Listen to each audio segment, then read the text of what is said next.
Tonight on Let It Rip. We intend to revive faith and renew spirits. He marched with Reverend Martin Luther King. Now, Reverend Jessie Jackson is in Detroit to lead what he calls a march to rebuild America. It's a new call for justice and jobs. But will it work?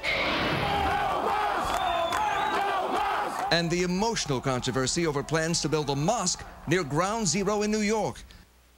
Time to let it rip. On the panel tonight, he's a Baptist minister, a civil rights pioneer, a two-time candidate for president who actually won the Democratic caucus here in Michigan, the Reverend Jessie Jackson. Next to him, the queen of Detroit Talk Radio. No one does it better than Mildred in the Morning. Mildred Gaddis on WCHB 1200 AM. The man who knows the pulse of Michigan politics. You never know what he's going to say. And even more frightening, he's usually right, Steve Hood. And he doesn't just play a lawyer on TV, he is one. Attorney Charlie Langton, we thank you all for being here tonight, especially Reverend Jessie Jackson, our special guest. Nearly 50 years ago, this Saturday, there was the March on Washington. Now you are here in Detroit, leading the march to rebuild and reclaim America. Why here, why now? You know, Detroit epitomizes the abandoned urban crisis. We were here in 1963, a march led by Dr. King and Pastor Clegg and Walter Reuther and the like, Reverend C.L. Franklin. And there was a sense of upfeeling. America was #1 in manufacturing, now we're #1 in consuming. At that time, we were GM, government, 20% Canada and 20% UAW. The #1 market for Buicks is China. The American worker, when you globalize capital, you must globalize human rights and workers' rights and women's rights. So we have an imbalanced playing field which disadvantages the American worker. Until President Obama changes our trade policy, all right, until he changes that, until he fights our trade policy that it is now and changes it so American goods are on par, those jobs are not going to come back, and we need those manufacturing jobs. Well, and we must change it. We got to go into a trade war. I'm sorry. The governor of the state touts building $1.7 billion in batteries to be made in Michigan, but not one battery factory be made in Detroit. That's the case in point. Insurance rates are the highest insurance rates in America in Detroit. Detroit is almost cost prohibitive. You add to that, if you're a teacher, a policeman, a fireman, getting good middle-class jobs, you get your nectar from Detroit, but you're so you're probably in the sub. And I know you do, the emotional impact of it, because for the New Yorkers who lost family members on the 9/11, who say that these hijackers killed innocent Americans, even Muslims, in the name of their God, it is a deep wound for them. Look, people lynched us in the name of their God. The Klan marched in the name of their God. But that was a perversion of the faith. I mean, you do know most lynching pictures. If you go to the African American Library here, or museum, you'll see men with their hats on and women with their bonnets as the people hang from trees. And so we cannot use this as a basis for undermining the law and therefore putting a broad stroke against people of Islam.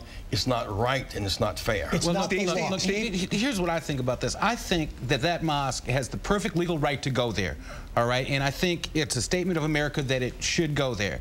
But I think it's dead wrong for it to go there, all right? It's like a woman whose husband dies, all right? And then 3 weeks later, after he dies, she marries his best friend and moves him into the house. It's just wrong.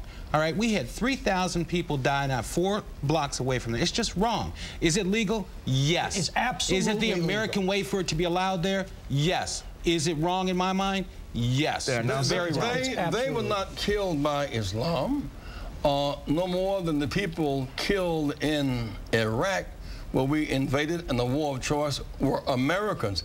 That was a bad American policy.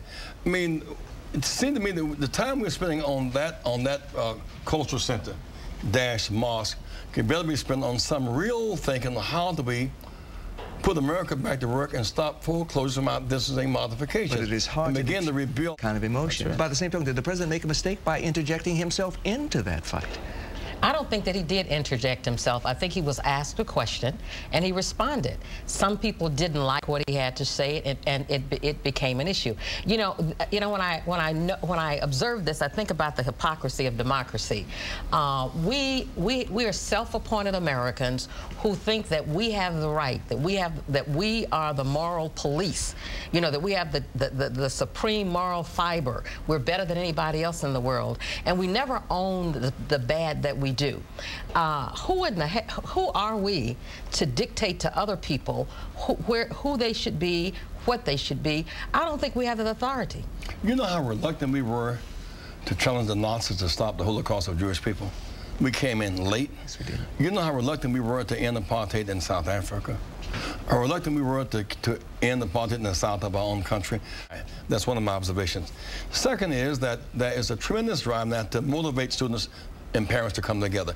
The idea of 7:30 in the morning, I think there are 6 things we could do. One, take your child to school, meet your child's teachers, exchange home numbers, turn off the TV 3 hours a night, pick up a report card every 9 weeks, and take your child to worship on Sunday. I mean, that's good motivation stuff.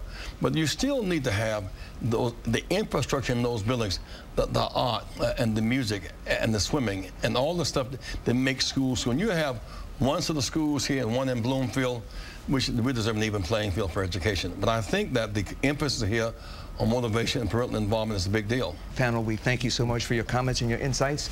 We thank you for watching. As always, you can sound off at myfoxdetroit.com. That's it for this special edition of Let It Rip.